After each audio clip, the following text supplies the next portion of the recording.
আজকে আসলে আমাদের আলোচনার মূল বিষয়টা ছিল, আপনারা জানেন যে জুলাই আসছে সামনে। জুলাই কমেমোরেশনে আমরা কি কাজ করতে পারি সেটা নিয়ে আলোচনা হয়েছে।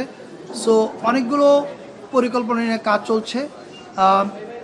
প্রেস উইং সামনে দ্রুত আপনাদেরকে একটা মিটিংয়ে ডাকবে, ডেকে ডিটেল প্রোগ্রাম জানাবে। তবে আজকে আমরা এইটুকু প্রাথমিকভাবে বলতে পারি যে 5 তারিখ থেকে টার্গেট করে, মানে 5ই আগস্ট যেরকম, আপনারা যদি জুলাইয়ের 14 তারিখ থেকে, জুলাইয়ের 1 তারিখ থেকে আমাদের কর্মসূচি শুরু হবে, কিন্তু মূল ইভেন্ট কিক অফ হবে জুলাইয়ের 14 তারিখ থেকে এবং এটা চলবে 5 আগস্ট পর্যন্ত।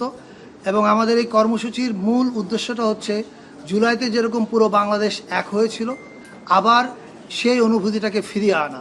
সেই অনুভূতিটা আমাদের মধ্যে আছে, জাস্ট রিইনফোর্স করা সেটাকে। এবং এটার জন্য বেশ কিছু কর্মসূচি নিয়ে কাজ চলছে।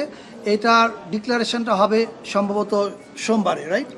সোমবারে প্রেস উইং আপনাদের সঙ্গে যোগাযোগ করবে এবং আপনাদের মাধ্যমে সারা দেশের মানুষকে জানানো হবে।